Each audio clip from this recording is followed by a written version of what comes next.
Welcome to the Practice Brave podcast. I am the host, Brianna Battles, founder of Pregnancy and Postpartum Athleticism and CEO of Everyday Battles. I'm a career strength and conditioning coach, entrepreneur, mom of 2 wild little boys, and a lifelong athlete. I believe that athleticism does not end when motherhood begins, and this podcast is dedicated to coaching you by providing meaningful conversations, insights, and interview topics related to fitness, mindset, parenting, and of course, all the nuances of pregnancy and postpartum. From expert interviews to engaging conversations and reflections, this podcast is your trustworthy, relatable resource for learning how to practice brave through every season in your life. 10 years ago, I was navigating what it was like to be a pregnant athlete for the first time with a coaching background. I thought that because of my education and my experience as a coach, that I knew how to train during pregnancy. And I basically kept doing what I'd always done under the belief system of if I was doing it prior, I could keep doing it, that if I had a fit pregnancy, that it would guarantee like a really easy delivery and that I would bounce back. And I kind of believed that we were meant for this. So why should I limit my fitness? But there's just more to it than that. And it's not the alternative, which is don't lift over 20 pounds or just all these like really conservative fear-mongering guidelines that we also were told back then. And frankly, still, there is a major disconnect in what was available for education and information in the fitness industry. And it wasn't until, honestly, like a really traumatic birth. And I struggled a lot postpartum with understanding my body and the shift and experience in my identity as an athlete, transitioning through motherhood. I just felt like I got rocked and I felt like nobody understood me and could help me. Yet I also knew that I wasn't alone in how I was feeling. So that kicked off what turned into becoming my business, Pregnancy and Postpartum Athleticism, where I started coaching and learning and really working with the pregnant postpartum population, which I've done for a decade now. It took honestly just so much research connecting the dots between core and pelvic health, both during pregnancy and postpartum, long-term athletic goals, and then honestly, the psychology component of the transition that an athlete makes as she navigates pregnancy, postpartum, and into motherhood. And so I created Pregnancy and Postpartum Athleticism, which is an online coaching certification for coaches, practitioners, and honestly, anybody who wants to better understand, support, and help guide pregnant and postpartum athletes through these seasons on behalf of their lifetime of athleticism. We have gone on to certify over 3,000 coaches around the world who are doing an incredible job of educating people in their online and local communities. The waitlist is open. Enrollment will be opening soon. And if you get on the waitlist, you will be able to save the most now that you will at any other point throughout the year. So please, if you've considered becoming a pregnancy and postpartum athleticism coach, whether it is to help your current clients, your gym members, or even yourself, this is the time to do it. So get on the wait list and know that enrollment will be opening soon. Hey everyone, welcome back to the Practice Brave podcast. Today I'm here with Kate Lyman, and we're going to be talking about birth injuries and a lot of the taboo and kind of like misunderstandings of this experience that can be attached to childbirth, pelvic floor injury, and honestly, the mental load that accompanies it. There's so many stories like Kate's, and yet they don't get a lot of attention. They don't have a lot of support. There's not a lot of understanding from the medical community to even the fitness community, certainly, or mom to mom. So Kate, thank you for being here and for sharing today. Thank you for having me. We were just talking about how I'm really excited to be able to, I don't know, I think so, to be able to just share a little bit because this is hard stuff. And I am so not alone in having life really drastically change after motherhood, and not just because now I'm a mom, which is like enough. That's already enough. But dealing with birth injuries, like a whole added layer.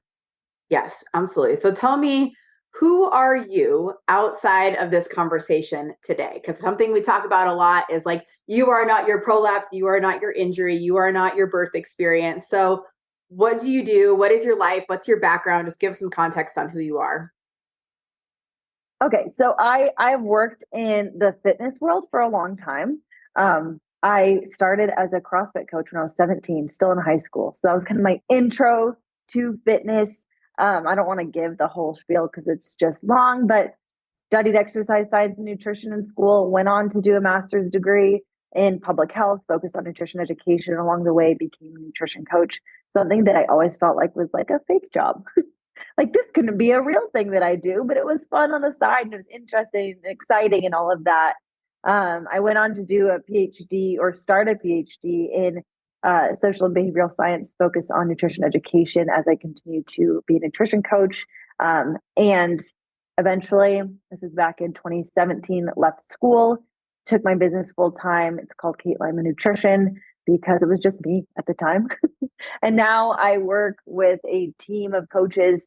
I have 7 coaches who work alongside me. We all work one-on-one with individuals, navigating their approach to nutrition and their specific goals in a sustainable way. And I love it.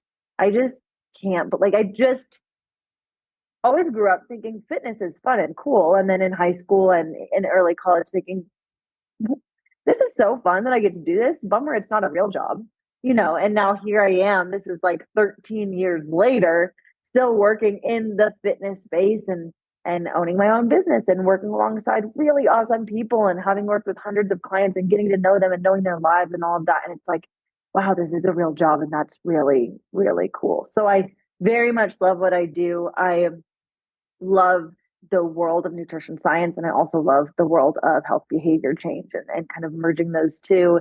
I have a pregnancy and postpartum athleticism certification, as well as several other certifications out there because I like the continuing education and I just like working with people. And I have a really fun time doing it. I live in Oaxaca, Mexico. I've been here for 3 years now, which is wild. Love it. We moved here because of the food and the culture and the language and the mountain biking and the hiking and all of the fun outdoors and the perfect weather. Sorry to brag, because I know you're probably freezing in Boise right now, but we have just really great weather and I can't get enough of it. And I have a son, Milo, who just turned 1 a few weeks ago. Amazing. Well, I love that I think it's really awesome to talk to entrepreneurs who just create their own path when we're like, I didn't know this was a career. I didn't know this was a possibility. And you're able to take kind of a collection of your education, your experiences, your interests, and turn it into a business and one that's very fulfilling. And I think that's such a significant blessing to be able to really do what you feel so called to do and create something out of nothing. Absolutely. And it's so much work. And you never know until you're in it. Oh, but totally. Yeah, because everyone's like, oh, a nutrition coach. You're just going to give me a meal plan, right? And people look at me or they're like, I was kind of have a postpartum fitness thing, right? I'm like, yeah. Yeah, I know. It's oh my gosh, you don't get it. And as you grow and develop, I spend far less time coaching, which is the thing I love doing, than running a business and managing people and trying to figure out what the hell I'm doing at all times. And, you get it. It's a lot. I get it. It's a lot. And I love the work that you put out there. I think it's so intelligent. I read your posts and how you explain things. Your element of coaching is just really kind of acknowledging the whole person. It's not just eat this many grams of protein or whatever. You really kind of give that holistic experience to working with people to really improve their relationship with their body, their understanding of nutrition, really teaching the why, not just a formula or set macros or, a lot of the other crap that we see in the fitness and nutrition industries. Oh, thank you. That is my goal. Always a work in progress. Absolutely. So talk to me about, obviously, your athletic interests are pretty broad. What do you enjoy doing for fitness? Or what have you enjoyed doing? Oh my gosh, let's talk about classic athlete brain that you talk about all the time. I love being competitive. I am not especially gifted in athleticism, but I like to compete in whatever it is that I'm doing. So, I spent quite a bit of time doing CrossFit and doing it locally competitively. I'm not talking about regionals or anything like that, but some bigger local competitions because I like training for something and I like competing. I spent a few years, we lived in Memphis for about 3 years, Memphis, Tennessee. And I spent those 3 years running ultra marathons because it was like, I don't know, I just kind of found it through friends while I was there. So I've completed several ultra marathons up to a 50 miler. And then we moved here to Oaxaca and I got far more into lifting, um, just kind of like really focused lifting. My husband and I actually started a strength training company together. And then we got into mountain biking and I kind of was getting into mountain biking, started a little bit of competition, a little bit of racing in the mountain biking world, and then got pregnant. So, that took a back seat. And for me, I was like, okay, this is okay. Like, I'm going to get back to it. And then, here we are. Haven't yet gotten back to it. And I itch for the training and the competitive nature of sport. But I really like a lot of different stuff. And I just am someone who likes, I don't know, putting myself against others and just seeing how I compare. And it's never, I'm like a very middle of the pack competitor, but I enjoy doing it. I love it. You're such a versatile athlete. So talk to me about what your pregnancy was like. You took a little hiatus from mountain biking when you found out you were pregnant. And what did you spend your pregnancy doing, or how did you feel? I was very active through my pregnancy and very what I consider, I'm still so proud of myself, very intelligent in my workouts through pregnancy. I've done the pregnancy and postpartum athleticism certification years before pregnancy even. So I had that like basic knowledge and I did a few more like continuing education pieces through pregnancy just to kind of like buoy my knowledge. I lifted the whole time and I actually ran for my first half of my pregnancy. I don't know if you're familiar with Hood to Coast. It's a big relay race in Oregon, but we had won the raffle to enter a team. And so at like 24 weeks pregnant, I raced in Hood to Coast. And so I did prep for that, which was really fun. And I felt good through all of it. And then once we were done with that, I stopped running, kept lifting. I did bike through pregnancy until I felt like it was a little iffy. And I lifted following specific like pregnancy and prenatal programs through the day before I gave birth. Really scaled it back, but had so much fun in this phase of lifting. I really thought that I was going to be miserable, like dialing it back and not trying to like push my numbers and all of that. But I enjoyed it so much. I learned so much. I did a lot of like small muscle movements and deep core work, and I had a really good time finding like joy in this new type of training. But yeah, I lifted until like the day before I gave birth. Like that night I went to labor and I was still feeling really good. I have some pictures of it and I'm like, wow, so badass. That's awesome.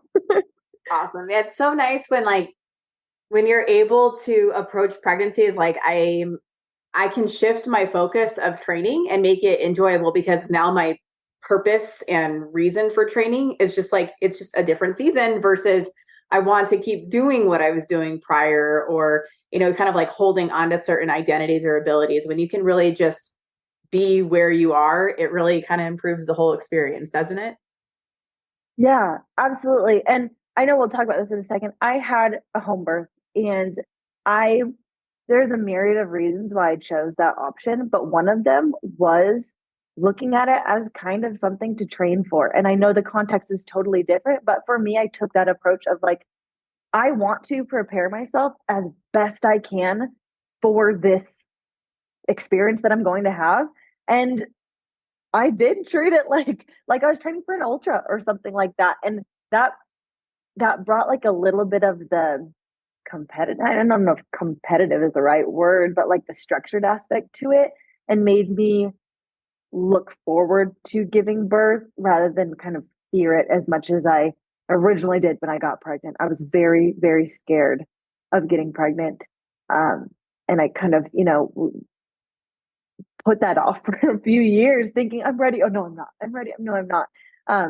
Because it's something like losing my fitness or the thing I love to do felt really scary. Yeah.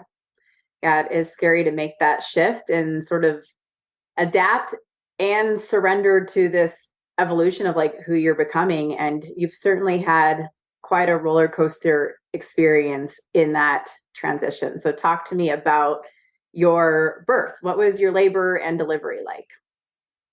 So like I said, I had a home birth. There were multiple reasons why I chose that. One is I live in Mexico. I did all my prenatal care here. Had the most amazing experience. I really always want to stress that because the experience I had here was so in depth, so individualized, so advanced. My mom is actually a nurse practitioner, labor and delivery nurse.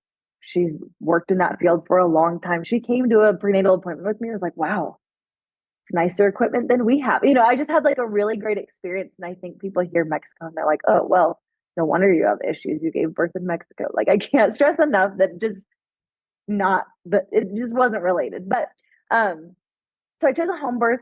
One, I have like a little hard history with assault, and I just was really timid about having a ton of appointments and having like a really medical setting for giving birth. Two, it was available to me here, whereas in the US, I don't feel like, there are a lot of barriers to having a home birth. So I was like, okay, this is something I can do here. And three, like I wanted that experience. And like I said, I kind of approached it as, hey, this feels to me like a great way to approach birth in a way that like kind of calls to me in like this competitive or training aspect. So I'll say that's like a minimal reason for it. But like I said, prepared really, really hard, did the birth classes, did one online, did one here in Mexico with a birthing center, had a doula and a midwife, and both were great. And we prepared together with them. I went into labor. I was a few days over 40 weeks, went into labor um, at about 1 a.m. and progressed very swiftly through the morning. Contractions were consistent the whole time. And by noon, I was dilated to 10 centimeters. And right at that time, my midwife and doula got there. My mom was also here with us in Mexico. We were at home. She was helping me through a lot. Kenny was helping me through a lot. I had a TENS unit, which was a TENS unit and a comb were my pain management strategies. I was doing such a good job of breathing through the pain and doing it all. And I was hurting a lot. And I, was happy to be at that 10 centimeters by 12-ish, 12:30, we're talking noon.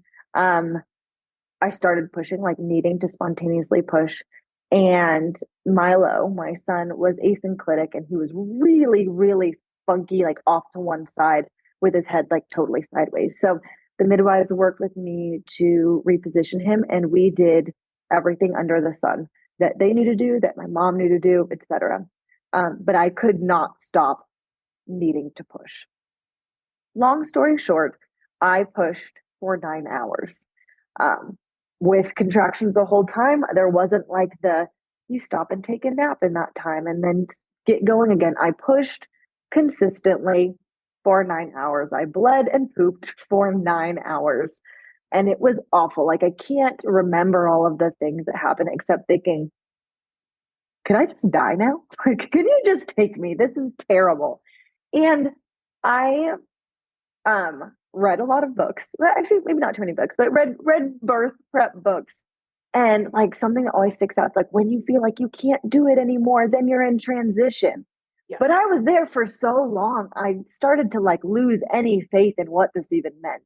And Milo, they were monitoring him the whole time. He was crushing it. He was doing a really good job for being in this kind of precarious situation.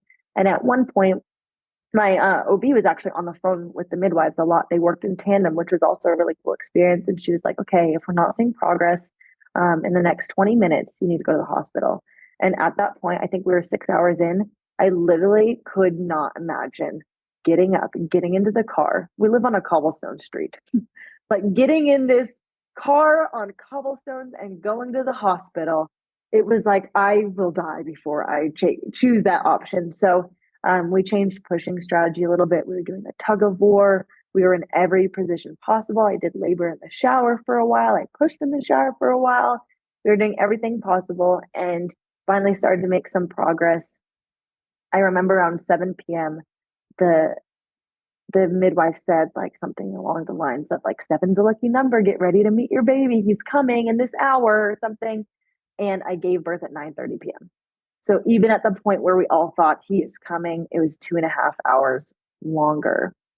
When I eventually delivered, I was on the birthing stool, which for me was definitely like a preferred position. with like the rebozo, the scarf over a door, like holding on to the scarf and on the birthing stool.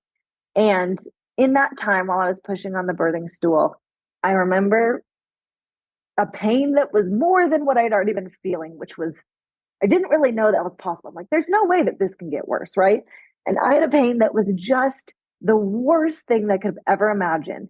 And my midwife said, that's the ring of fire or whatever we call it, right? And I was like, no, no, no. Like, I've already been there in the ring of fire.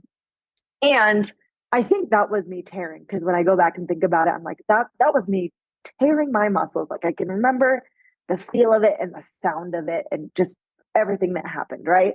So I gave birth to this not giant baby, but 8 pounds, 4 ounces. I'm not a big person. He was a little large for me and my size.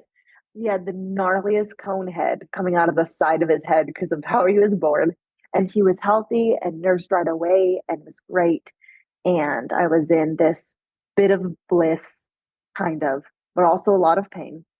I remember thinking, oh my gosh, like a placenta has to come out of me. No, no, no, no. Like, I can't do this anymore. Like, I cannot push anything else out. Luckily, that was no biggie.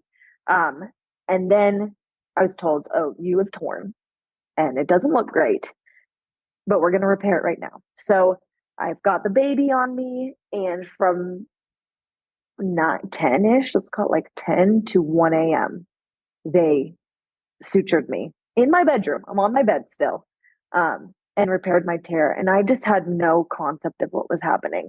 I have some pictures from that night, and like the way I swole up, my whole face is like this balloon face. I had like the burst eye vessels. I had a black eye from, I was trying to breathe through my pushing for so long, because that's like what I'd learned in all my classes, and eventually had to switch to purple pushing because it's the only thing that made a difference. But that really like messed me up. So yeah, I was repaired, lots of stitches. I remember waking up the next morning. It's like 2 a.m. here. I wake up the next morning and I was like, I think I I've never been so sore. I've never been in so much pain. Like, the pain hasn't stopped. Like, I was in so much pain giving birth, and this is still the same amount of pain.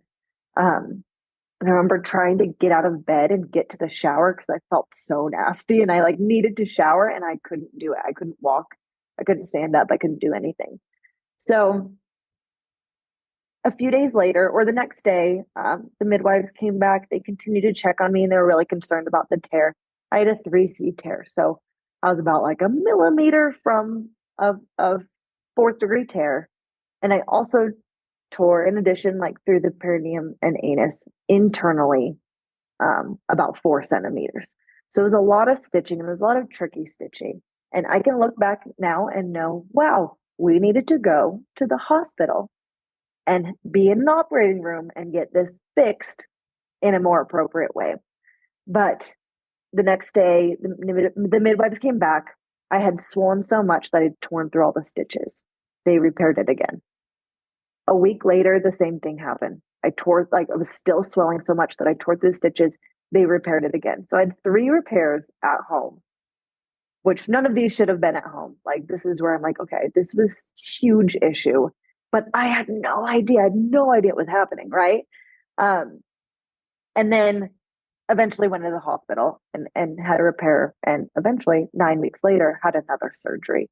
But the trauma of all of that, and the severity of the tear, and the way my body was like so broken, was something that I had no grasp of at the time.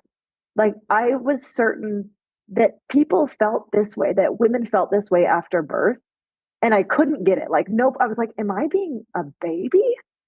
Like, people are walking or something after this. Like, I can't stand up. So my first 6 weeks postpartum, I didn't change a diaper. I couldn't hold the baby if I was standing. I'd have help from couch to bathroom. And that's the only thing that was going on for me, really. I took ibuprofen and Tylenol every 4 hours, 24 hours a day for 8 weeks, because the pain I was in was just unbearable. And I just look back at that time and think, why couldn't anyone tell me that that was a normal experience? I had no idea, like literally not an inkling of an idea. because I'd share little things here on Instagram. People would be like, I don't feel like that sounds right. Are you allergic to the stitches? Or I don't feel like it sounds right. I tore really badly and it was really painful, but it gets better, you know? I'm like, okay, I guess we just wait for it to get better. And I remember at one point, I was going to several OB appointments, which, if we go back to the reason why I wanted to have a home birth, it was like not to be at the doctor's all the time, which is funny because I've been at the doctor more than I could have ever thought now in the past year. But I remember her saying, I think you need to expect about 4 months until you're walking normal again. And I remember hearing that and thinking, no, like that's not like you don't get it. That's not who I am. Like I was gonna be getting back to my easy, like not easy, but postpartum workouts at 4 or 6 weeks. I was gonna be doing my breathing and my this and that. Like you're telling me I can't walk for 4 months. And I remember thinking, she's wrong. That's the craziest thing I've ever heard. That's not me. She doesn't get who I am, you know? But that is true to the trajectory. Like I said, I ended up having another surgery with three surgeons, one from Mexico City at 9 weeks or 10 weeks postpartum. I had a lot of scar tissue from all of these repairs, and I had nerve damage and like a nerve being pulled on by a suture. So they went in, took out the scar tissue, kind of rearranged some things, closed me back up. And after that surgery, I felt better literally immediately post op than I had in the previous 9 weeks. So I was really, really happy to get that procedure done. I was able to, a few weeks later, kind of start walking like around my house. And then I realized I had prolapse. I didn't know before because I hadn't been able to move or do anything. And so I just remember thinking, this can't be right. Like I'm fixed now, right? Like I'm starting postpartum day one now at 10 weeks. This isn't supposed to happen. And I think I shared with you this before, Brie. I can't remember. I remember sharing it with Carrie, Dr. Carrie, when you connected me with her. But I have an admission that when I did the PNPA certification, I got into the prolapse module and I learned what prolapse was for the first time. We're talking like 2018, I think. And I thought, nope, I don't like the sound of that. And I skipped the module. I was like, I don't like that. I don't like thinking that that's a thing. I'm going to choose not to learn about this. And I remember recognizing, oh, I think I know what this feeling is. I think I know what this is. I'm talking to my doctor, I'm talking to my mom, et cetera. I'm trying to connect with other people and figure out what's going on. And I went back to the module and I learned about prolapse and I had like the biggest meltdown of all time. Like, this can't be. So I've been talking for a long time, sorry, but that's kind of that's kind of the timeline of what happened. And I look out a year out now and I have improved so much. You know, at like 8 months postpartum, I still couldn't walk more than maybe like 30 minutes. And I've never run. I've never even attempted that. But I was getting back to really light lifting. And now I'm moving relatively frequently. I mean, not as much as I want and not with movement that I want. Um, but I can do things. I can pick up my very heavy child. He's a big guy. He's like 25 pounds and a year and just hefty. And I can do things that I couldn't do before, but the rate of progress is abysmally slow. And, you know, the doctor like, give yourself 2 years, give yourself 3 years. But I have the birth injury from the tear. I have prolapse that comes and goes. I have lingering SI joint pain constantly. And sometimes, like it has for me this week, I'm actually like sitting on a hot pad right now. It becomes completely immobilizing. And it's like usually around my period that I get like more symptoms. And I have what I believe is levator anti-avulsion, which is the tearing of those muscles off the pelvis. I haven't had that confirmed with like the 3D ultrasound because, well, I've been back to the US for some treatment a few times and I've gotten a lot of help here from good doctors. Yes. When I went back to the US and they wanted to do that, like I don't have insurance there. So I've been paying for everything out of pocket in the US and I was like, no, thank you. Let's just assume or not assume we have it. The reality is there's nothing you do about it, right? Like I remember when I first was deep in the whole of like trying to figure out what's going on. This happens to people. Where are these people? Where are these women? What do I name this? Learning about levator anti-avulsion and recognizing that every symptom and every uh, precursor I could check off the box, and then learning that there's nothing to do about it because many doctors don't even know that it's a thing, and there's no research on it. And there's like kind of a surgery that you could kind of maybe do, but it's like a 50% chance it'll do anything. So that's where I'm at. And I think what's hard is not just that I am not back to the active person that I was, or that Milo, my kid, doesn't know me as like who I think I am, which is, someone who does a lot of activity and is out and about a lot. But also that the area of women's health that you work in, that we know about, that I'm experiencing, is so downplayed and so unknown. And sometimes I'm just so in my head thinking, as far back as time goes, half the people on the planet will give birth or have the potential to give birth, et cetera. Like, this is the longest known medical event besides like death, I guess. And we don't know everything about it. Like it is so hard, and it's so demoralizing to think about that because, I struggle and I'm vocal about this, but the amount of women I've connected with who are struggling silently or struggling and just accepting this as their fate is horrible. And no, you have such an important platform. You get to dig into this with so many people and share these stories. And that's so great. But we also need medical help and we need advancements in this field. And the fact that they aren't here is like, it's a gut punch to, when you're already down. Yeah, it is systematic failure, not just in the US, but globally for women. Even when you're Absolutely. in a supported environment of midwives, of doulas, even when there's, quote, good postpartum care, even when you're informed, even when you're fit, even when you do all of these things, birth in and of itself is an unpredictable physiological event where shit can go wrong. And it's not just, well, you and the baby are healthy and safe, and that's all that matters. Like, that sentiment is so freaking dismissive, because not only does our lives as mothers fundamentally change, sometimes your entire life experience, your quality of life, your identity and your body in a functional level changes. And there can be a lot of grief and trauma attached to that, whether there's actual birth trauma or not. Like, birth is just a really unpredictable event. We don't know enough about it.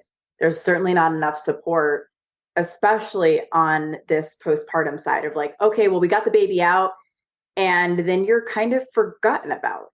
Like, if you have symptoms, people are like, well, you have this. And then there's no like game plan. There's no like continuity of care. It's just like, maybe if you're lucky, a diagnosis. But most women end up diagnosing themselves through Google and then go to get that confirmed by a professional. That's not proactively told to them in a lot of cases.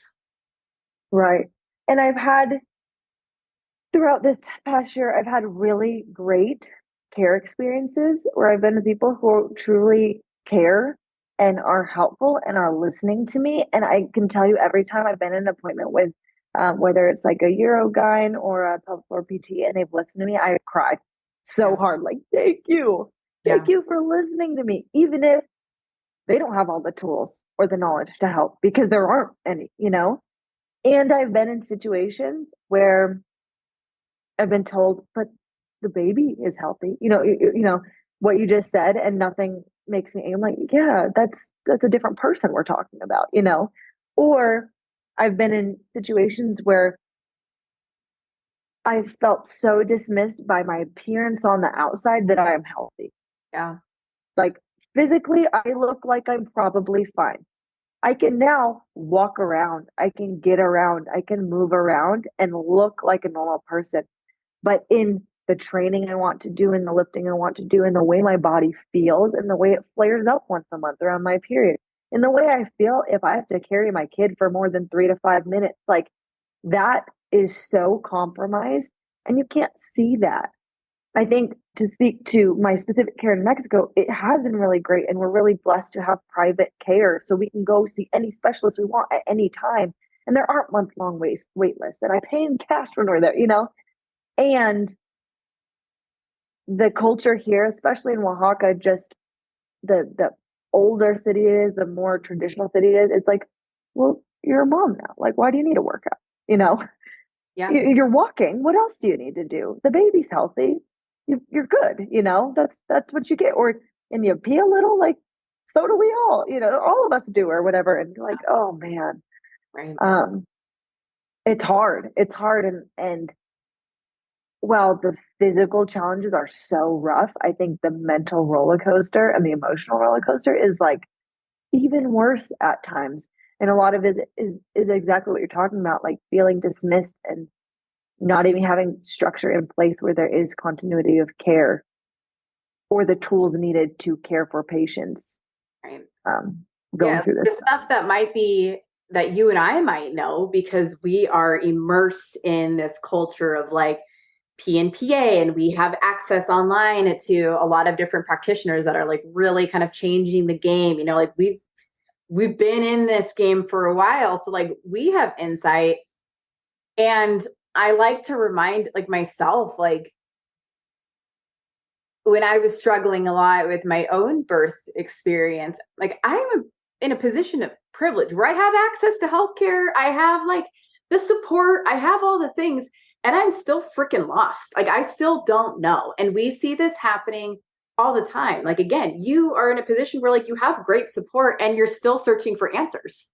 Like there's just, I mean, and I think that sets such a precedent for like this top down of what women's experiences are everywhere. If we're in positions where like we do have access to the information and the people and the know through even just through the internet, maybe not locally in some cases, but we're tapped into the people that do know the answers ish.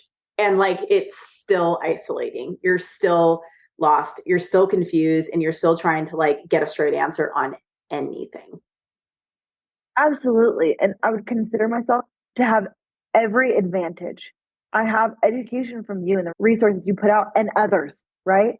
I have access to some of the best specialists that I can contact. I have flown across the country or to different countries for care. Yeah. And I have, educational knowledge that helps me sort through research and understand it and all of that. And I still don't know what's going on. Yeah. And I Like, still what the fuck has feel happened to my body? I And why still can't feel anyone help lost. me? Yeah. That is the sentiment that kind of fueled creating this brand, was like, why didn't anyone tell me? Why isn't there like better information or support for people like me? I know I'm not an anomaly. Like I know that like a lot of my peers also feel lost or concerned about their body. So, and honestly, like using this platform and you being open and sharing, like this will certainly help somebody feel seen and like like have just better insight on their body. So tell me, what are some of your symptoms of both prolapse and the avulsion? Because I think a lot of people are like, well, we tear and that's like more of a superficial injury. But prolapse and the avulsion is very internal. So what have your symptoms been like? Can you differentiate them? Yeah, so the prolapse is like the heaviness. Tampon is falling out of me. I feel like my organs are on the outside of me. And when I first recognized this, it's because I started standing up and walking and all of that. I wasn't doing workouts by any means, even like the deep breathing core stuff I wanted to do. But what I have, with so much help, with so much practice, what I've been able to work towards is figuring out how I can do more with it, eliciting fewer symptoms. So that feeling of tampon is falling out, that feeling of like, am I pooping myself right now? I don't really know, or like something's off, something's wrong. That is how prolapse manifests for me. And it's very uncomfortable. And I am struggling to work through the mental part of it where my brain is like, you need to stop what you're doing because this doesn't feel right.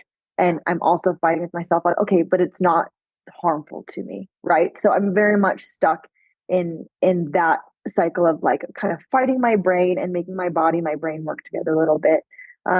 Dr. Carrie Pagliano, she has given me some of the best insight into how to navigate prolapse, which is every day waking up and deciding where are you at on a scale of 1 to 10 and what can we do to like how much can we do, how much capacity we have to only go up 1 to 2 points on that scale.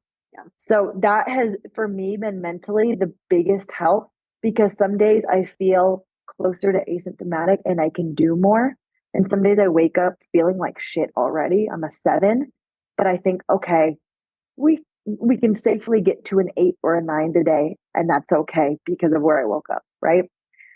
For the avulsion, or the supposed avulsion, I guess, I don't want to like speak incorrectly, but I don't know. As I've been able to move more, I have really, really terrible pain that kind of feels like when you pull a muscle, or totally, maybe more than straight, pull a muscle with any adduction and with any hinging and with any like singular leg work in my pelvis.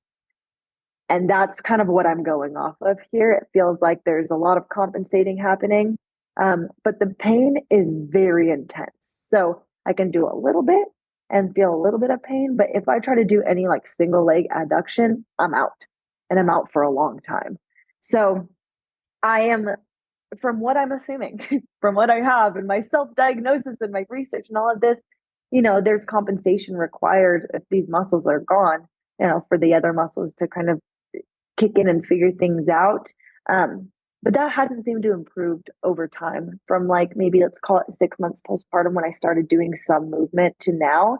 Hinging is about the same and adduction is about the same. So I'm just trying to be patient and give it time, while at the same time hating anyone who tells me to do that in this current season.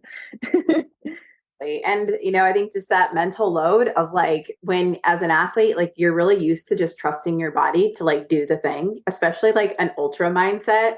Anyone who like has runner brain, like you're used to just like, I got to push through this. Like you have the blinders on and you're almost able to ignore your body saying, no more. Like we know how to shut that voice off. And I think something like prolapse just is in your face constantly. And that's that mental load where you can't ignore it. You cannot push through it. So you have to learn to work with it. I like what you said about that scale of like, where am I at today? How can I make progress? But I know that is so much athletic maturity and honestly, like just really strategic exercise that it's so hard to implement. It is. And, I want to touch on this really quickly because maybe it will resonate for someone. And it's kind of hard to put in words, but I think a big challenge, a big piece of this mental puzzle is I went into birth with this messaging from Ina May's Guide to Childbirth and my birth classes and my doula, et cetera, that your body's made for this. You've got it, you're made to do this. You're going to do a great job. Yes, complications happen, but you're made to do this. Uh-huh. And something I held so strong to in the stupid Ina May book is that contractions are pain, but not injury, right? You're feeling pain, but the pain isn't damaging. And to speak to that, kind of ultra mindset, that's the whole deal, right? Like you're in pain, but you're not hurting Right. yourself. You probably are a little bit, but you know what I mean? So it's just pushing through the pain because it's all mental. And I held so strong to that idea of like, oh, I can do this because I know how to push through pain. Yeah. And then on the other end, I think of that moment where the pain was more than I even thought I could bear. And I think, well, no, that was injury. That was me tearing in half. That was not just this perceived pain that was a wave of pushing the baby out, And one of the biggest challenges I've had to deal with now in this postpartum journey is figuring out what my relationship with pain is now, when it's always been, I know when injuries happen and I know how to stop. And I know when it's just a mental thing, I know how to push through. Right. So I have like had to be in therapy to like relearn how I can trust my body. And I still don't feel okay with it, you know? So when prolapse symptoms come up, I can know that it's not necessarily pain, it's more like discomfort. And it's not doing anything bad. Like it's not getting worse or injuring me in any way, but I have no ability anymore to be like, I trust that and that's okay. Or at least I'm working through it, right? Because it's like, well, I've been there before and I was wrong. And Right. look where we are now. So I think the mental aspect of just losing this trust that you had with your body for, you know, your whole life, maybe up to this point, is such like a kick you while you're down type of thing because you're already regretting everything and you're already naturally questioning every choice you've ever made. Is this because homework? Is this because my midwives? Is this because I listened to Ina May? You know, when it's both all of those things and none of those things, and you don't know, and you'll never know. That is so well said, because I think it's natural to want to like find the thing to be mad at or find the thing to blame or find the reason, when most of the time, like maybe there is, maybe it is one of those things, but usually it's like this compound effect or a super like fucked up perfect storm, right? Like not a perfect storm at all, like a fucked up Right. that just like comes through and rocks your world. And as if motherhood isn't hard enough to acclimate to, now you're having to figure out this whole new presentation of your body. And I think when there's like injuries that happen, well, I hurt my back or I hurt my shoulder or I have this, like that's like a really common thing to be able to explain to people about why you can't squat right now or why you can't run right now. Well, I hurt my knee or hurt my ankle or I just had surgery on this. I don't think people realize that you can literally hurt your vagina. Like that's just not No. common language. And, we associate vaginas with like reproduction, pleasure, and sex. And so anything that falls outside of that category is just our culture just doesn't really allow, or, they don't want to know about it. It's taboo. We don't talk about that. And there's just a lot of shame attached to saying like, you have a birth injury, you have a pelvic floor injury, and people do not know what that means. No, not at all. And I've had even close family members be like, I don't really understand what's going on. Yeah. Like, I know you're not okay, but I don't get it. Yeah. And I'm like, I don't get it either, Yeah. but it's not okay. And I'm not okay. Yeah. It's a hard topic to navigate. It's hard to explain. It's hard to make it clear that it's as serious as it is. Do you know what I mean? Because again, I appear healthy and I'm walking around. So like what could be wrong? Right. And it's just, it blows your mind as a person who's experienced the birth injury. It kind of messes with the people around you and it leaves you feeling very isolated and very stuck, even though there are women in this same situation or similar situations, but they're also feeling alone and stuck. Right. And there are support groups out there and there's Facebook groups out there and everyone's alone in them too. Yeah. And I think like a lot of people end up feeling dismissed because it's not an injury that you can see, like you said, or like, well, like you're fine. Like it can't be that big of a deal. Like this isn't that common, but like it is. And then when you go into these Facebook groups, when you Google things, because we don't have a lot of research, especially as it relates to pelvic health and like fitness or performance, like we don't have research. We just like freaking straight up don't. We are connecting a lot of dots. We've been connecting a lot of dots, but you go to and Google and it's just like an exercise death sentence. It's like, you can't squat. You shouldn't do this or shouldn't do that. There's a lot of like hard barriers around essentially what your diagnosis is in its relationship to exercise and your quality of life. And that is a recipe for continued depression. Right. Right. I think a lot of it is like demoralizing because we don't know about these injuries. We don't know how to fix them. We don't know. There's a lot of experimental surgeries out there. I know I've talked to a lot of surgeons. There's a lot of experimental treatments out there. I know because I've talked to a lot of people who've been doing them, with success or not. But for some reason it feels certain that you can't return to life. Like we don't know anything about what you're going through. We don't know how to help you, but you can't exercise. Right. For the only certainty to be around what you can't do is so hard. And also not true, right? Right. Because there are people who get back to movement. There are people who get back to things they like. Um, I want to be hopeful because I've seen progress and I can do more than I could. And I can do more while eliciting fewer symptoms. And I can't see the light at the end of the tunnel of getting back to running.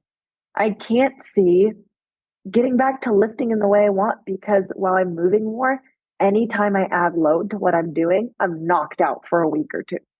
So it's hard because yes, there's progress and improvement possible, but to what extent we don't know because no one knows anything. Yeah. And it's so individual, like and that's why I'm like so happy we're talking, because we don't have the answers, right? Like are in the trenches of experiencing this yourself. Like I'm listening to you and there are no answers. No one has an answer on when are you going to be able to move in the way that you want to, or what does that even look like? How can there be a variation of that? Like we don't know. A lot of it is like, honestly, so much time and micro progressions of exercise. Micro, like not how we've typically thought about like periodization and program design. It is broken down in the tiniest things, from volumes to even like range of motion to just manipulating breathing, tension, like so many odd variables that are, again, are not innate. These are not taught. There's not a lot of prescription out there for that.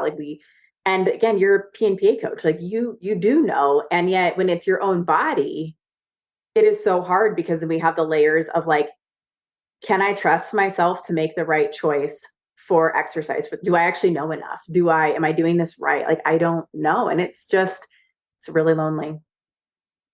It is. And the need to micromanage everything you do, from how you hold every single breath to how you pick up a toy from the ground to how you go to the bathroom to how you like squeeze into your pants if you need to do that, is like a make it or break it type decision, because you're either going to do it while managing intra-abdominal pressure perfectly and managing your breath and not breath holding and doing this and that, and for me, like not hinging or adducting or anything like that, or you're going to do one thing a little wrong and feel like shit.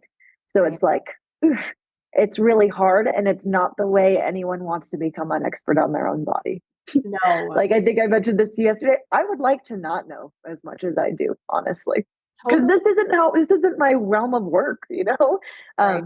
I like having the knowledge, and I could do with a little less of it. But here we are. Because now you have like this hyper awareness around it, whether you want to or not. And I hope for you that as like time goes on, and I know you mentioned like therapy, that like therapy is essential, I think, for any postpartum mom. But honestly, if you have any levels of birth trauma, if you have prolapse, it is not just a physical injury. There is a significant mental toll that it takes, and like getting that kind of support. So can you talk about some of the things that you've done for support and like navigating your own grief through this? Yeah, absolutely. I can tell you the things I've done well and things I'm not doing well. So therapy is really important. Like I just can't stress. I don't. No one can stress it enough. Yeah. But what has been a big barrier for me is saying, like, can this be birth trauma? All these people give birth. Yes, it can. And your birth can look totally different with no tearing and no noticeable birth injury, and you still need to work through it, because I've only done it once, but it's real scary and it's real unexpected. And some people have a beautiful birth where they push out a baby in 2 pushes, and that impacts how you feel, right? Like to me, to have, kind of friends in all this different stages of motherhood and pregnancy, and to see their experience is hard. So I feel like therapy is helpful for working through that as well. Um, for prolapse, I want to like give a little shout out to the program is called P4 Moms, I think. Are you familiar with it? Mhm. Is that what it's called? Yeah, that's been a huge, huge additional support to me, because it is a community for those with prolapse. There's even like a little research center in there where people are sharing the latest research, and that's like a huge, huge thing. For me, it has been essential to force what I can do, even when I'm just grumpy as hell about it. Like, man, I can do this 15-minute workout that's like, not gonna lie, it's so boring, so lame. Like, we're doing some basic core work and stuff, but I need to do it because this habit of having some movement is ideal. Even when my brain's like, is it really worth it? Right. So, like, forcing some type of movement, I think the wins overcome the struggles. The biggest challenge I've had and am having now is very much identity tied up in activities regarding movement.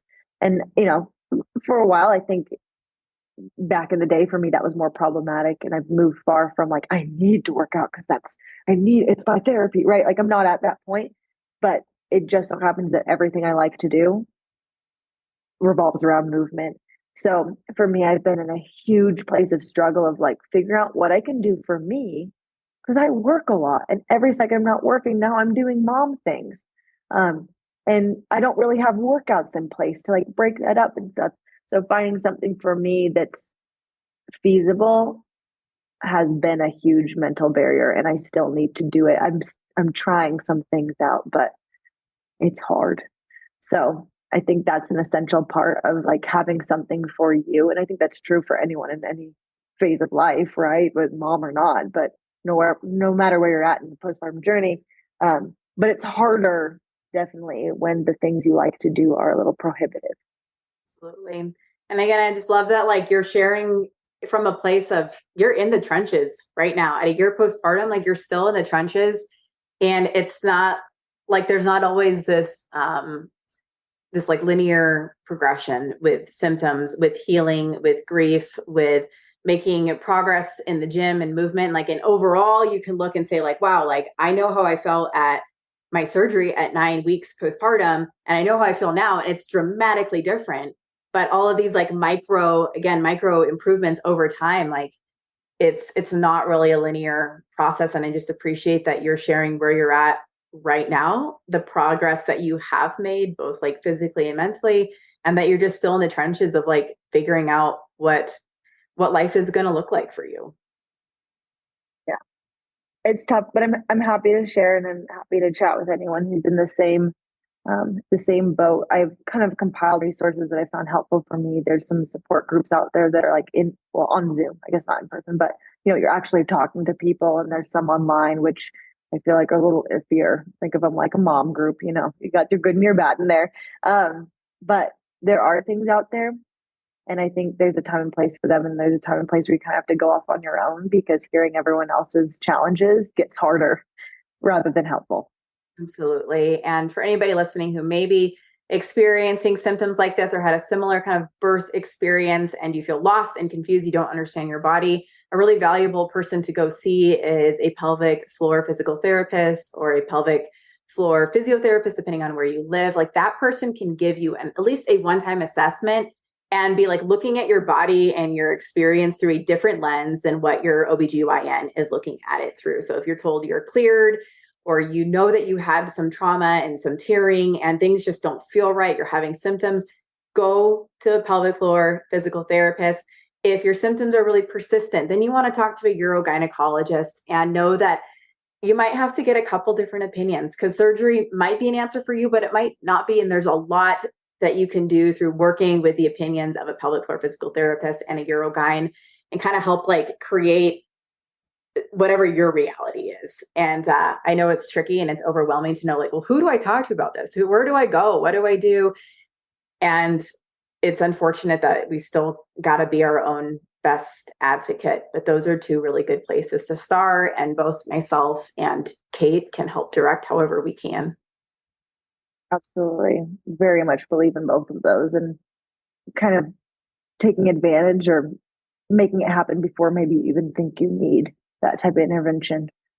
Because like for me, the prolapse came later. You don't really know until maybe it's too late or maybe you should have seen someone before. And it's so hard.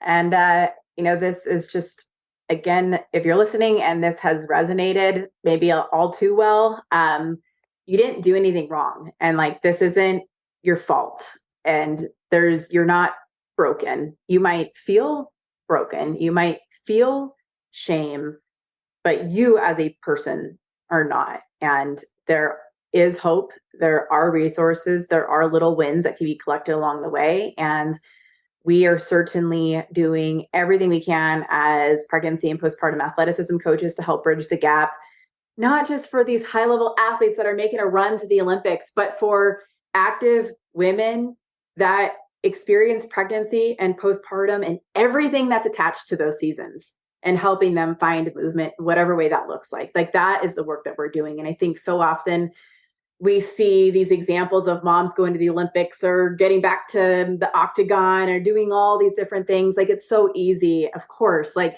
for that to be what is forward facing. But truly, if we can coach and support people at these like high levels of athleticism and performance, we also have to be focusing on that top down of like, and what does that look like across the spectrum of women who want to pursue fitness under whatever their circumstances and realities are. And I'm grateful that you've shared your voice and your experience and your expertise. And, you know, I know that you're going to be able to help a lot of people simply just by sharing here and on your own platform. Thank you. I'm so grateful for you for having me. Well, thank you for coming on. Where can people learn more about you and learn about the work that you're doing? Best place would probably be Instagram, so at Kale Nutrition, or on my website, katelymannutrition.com. Awesome. Well, Kate, thank you so much for sharing today. Thanks for having me.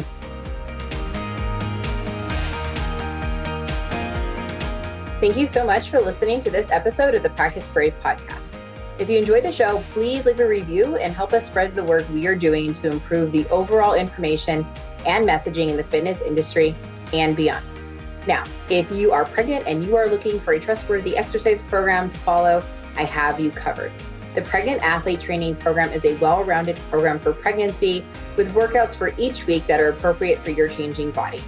That's 36 weeks of workouts, 3 to 4 workouts each week, and tons of guidance on exercise strategy. We also have an at-home version of that program. If you are postpartum and you're looking for an exercise program to follow, the 8-week postpartum athlete training program would be a really great way to help bridge the gap between rehab and the fitness you actually want to do. From there, we have the Practice Brave Fitness program, which is an ongoing strength and conditioning program where you get new workouts each week and have a lot of guidance from myself and my co-coach, Heather Osby. This is the only way that I'm really offering ongoing coaching at this point in time. If you have ever considered becoming a certified pregnancy and postpartum athleticism coach, I would love to have you join us. Pregnancy and Postpartum Athleticism is a self-paced online certification course that will up-level your coaching skills and help connect the dots between pelvic health and long-term athletic performance, especially during pregnancy and postpartum. Become who you needed and become who your online and local community needs by becoming a certified pregnancy and postpartum athleticism coach. Thank you again for listening to the Practice Brave podcast. I appreciate you. And please help me continue spreading this messaging, this information, and this work.